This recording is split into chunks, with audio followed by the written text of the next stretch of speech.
पुढची बातमी शैक्षणिक क्षेत्रात नाही। फेब्रुवारी महिन्यापासून म्हणजे पुढच्याच महिन्यापासून राज्यात 10वी आणि 12वीच्या परीक्षांना सुरुवात होणार आहे। येत्या सोमवारपासून मुलांना परीक्षेसाठीची हॉल तिकीटं मिळायला सुरुवात होईल। पण यंदा या हॉल तिकीटांवरती विद्यार्थ्यांच्या जातीच्या उल्लेखानं नवा वाद निर्माण झालाय।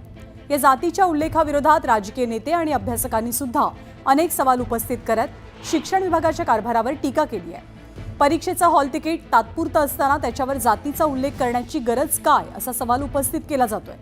महाराष्ट्रात सध्या जातीच्या मुद्द्यावरती समाजव्यवस्था तुटेल की काय अशी अवस्था असताना असे निर्णय घेताना शिक्षण विभागानं विचार करावा असा सल्ला हेरंब कुलकर्णींनी दिलाय। दरम्यान जातीच्या उल्लेखानंतर वाद उफाळून आल्यावरती आता माध्यमिक आणि उच्च माध्यमिक शाळा शिक्षण मंडळानं स्पष्टीकरण दिलंय। हॉल तिकीटावरती विद्यार्थ्यांच्या जातीचा नाही तर प्रवर्गाचा उल्लेख करण्यात आल्याचं त्यांनी स्पष्ट केलं। शिक्षण मंडळाकडून मुलांच्या प्रवेशिकेवर जातीची नोंद होणार असेल तर शिक्षण मंडळाचा उद्देश हा जात निर्मूलन किंवा समावेशक समतामूलक व्यवस्था प्रस्थापित करणे आहे की जातीधिष्ठित समाज व्यवस्था निर्माण करणे आहे, याचे उत्तर आता शिक्षण मंत्र्यांनी द्यायला हवे।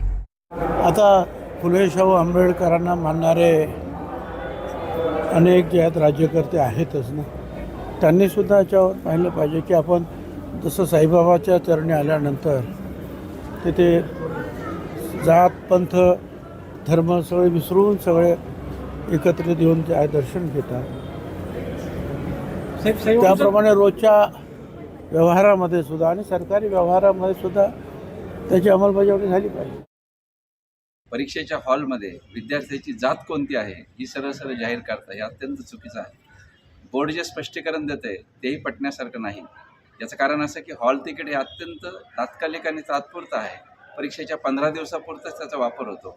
अशा वेळी त्याची काय गरज आहे? फार तर तुम्ही मार्कशीटवरती छापला असतात, एक वेळ समजण्यासारखं होतं। आणि दुसरी गोष्ट अशी की जातीचा उल्लेख विद्यार्थ्याच्या दाखल्यावर असताना आणि शाळा पूर्णपणे त्याची जबाबदारी घेऊन ते दाखले देत असताना जर त्याच्यामध्ये काही कॉम्प्लिकेशन झाले तर त्या यंत्रणेला तुम्ही जबाबदार धरू शकाल।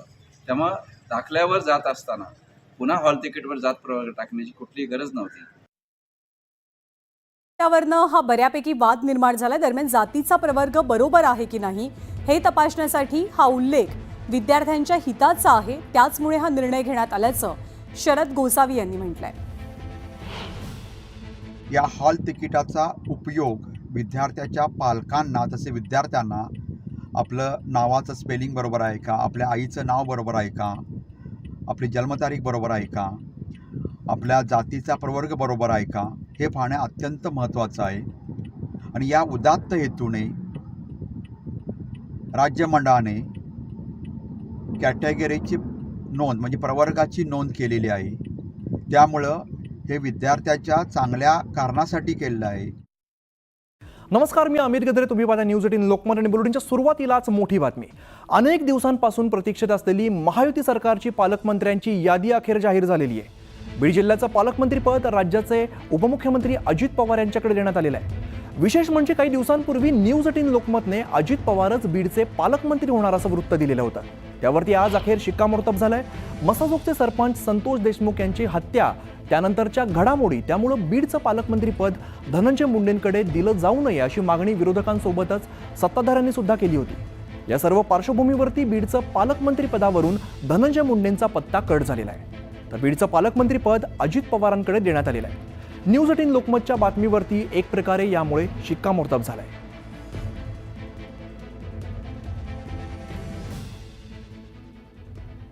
तर धनंजय मुंडेंकडून अजित पवारांचं अभिनंदन करत ट्विट करण्यात आलेलं आहे। अजित पवारांचं अभिनंदन।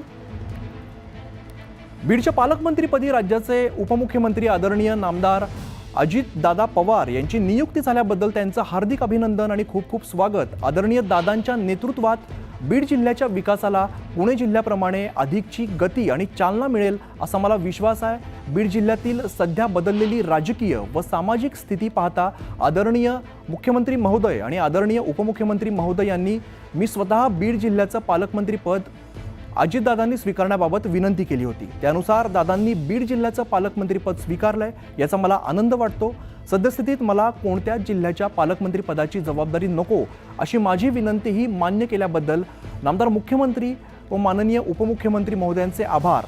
मला दिलेल्या विभागाची जबाबदारी प्रामाणिकपणे पार पाडण्यासाठी मी सदैव प्रयत्नशील असेन, अशा प्रकारचं ट्विट धनंजय मुंडेंकडून करण्यात आलेलं आहे. तर महायुती सरकारची पालकमंत्र्यांची यादी जाहीर झालेली आहे. मुख्यमंत्री देवेंद्र फडणवीस यांनी गडचिरोलीचं पालकत्व स्वीकारलेलं आहे. तर उपमुख्यमंत्री अजित पवारांकडे बीड आणि पुणे, तर उपमुख्यमंत्री एकनाथ शिंदे यांच्याकडे ठाणे आणि मुंबई शहराचं पालकमंत्रीपद देण्यात आलेलं आहे. तर आपण पालकमंत्रीपदाची यादी बघूया. देवेंद्र फडणवीस हे गडचिरोलीचे पालकमंत्री असतील, तर अजित पवार हे पुणे आणि बीडचे पालकमंत्री असतील. तर उपमुख्यमंत्री एकनाथ शिंदे हे ठाणे आणि मुंबई शहरचे पालकमंत्री असतील. चंद्रशेखर बावनकुळे अमरावती आणि नागपूर, तर पंकजा मुंडे जालनाचे पालकमंत्री असतील. तसंच गिरीश महाजन नाशिक आणि चंद्रकांत पाटील हे सांगलीचे पालकमंत्री असतील. इकडे ठाणे आणि मुंबई शहरासाठी एकनाथ शिंदे, रत्नागिरीसाठी उदय सामंत, चंद्रशेखर बावनकुळे हे नागपूरसाठी, तर आशिष शेलार मुंबई उपनगरचे पालकमंत्री असतील. संजय शिरसाट यांच्याकडे छत्रपती संभाजीनगर, गुलाबराव पाटलांकडे जळगाव, संजय राठोड यांच्याकडे यवतमाळ, तर रत्नागिरीसाठी उदय सामंत हे पालकमंत्री असतील. हसन मुश्रीफ हे वाशिमचे, अदिती तटकरे या रायगडच्या पालकमंत्री असतील. नरहरी झिरवाळ हे हिंगोलीसाठी, तर बाबासाहेब पाटील हे गोंदियाचे पालकमंत्री असतील.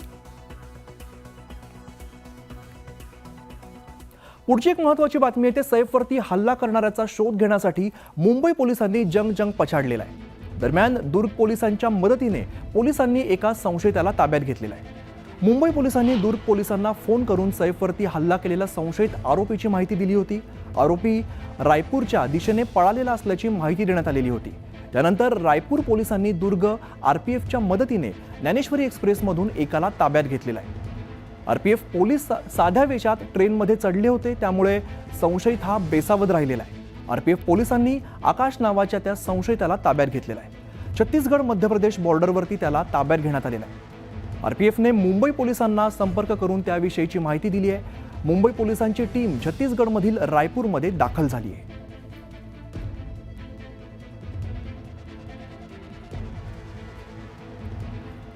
दरम्यान CNN न्यूज 18चे प्रतिनिधी मनोज गुप्ता यांनी दुर्गचे आरपीएफ डीजी मनोज यादव यांच्याशी एक्सक्लुझिव्ह बातचीत केली आहे. ऐकूया. Sir what are the details? नहीं, देखिए डिटेल्स ये है कि हमारा जो मुंबई पुलिस इसकी लोकेशन को मॉनिटर कर रही थी.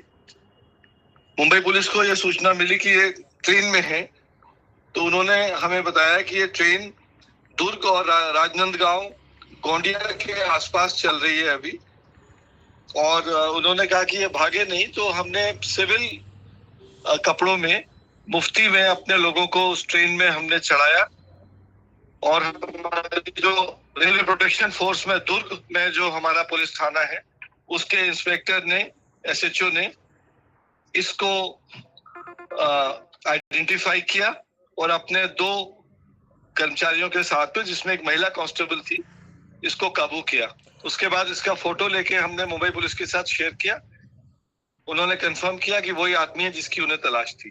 तो सर आपने इसको टेक्निकल सर्वेलेंस के बेसिस पे पकड़ा और उसके बाद आपने मुंबई पुलिस से कंफर्म किया कि यही वो आदमी है who has attacked Saif Ali Khan. Sir आपने इसकी प्राइमरी इन्वेस्टिगेशन में कुछ पाया, कुछ बातचीत करी इससे?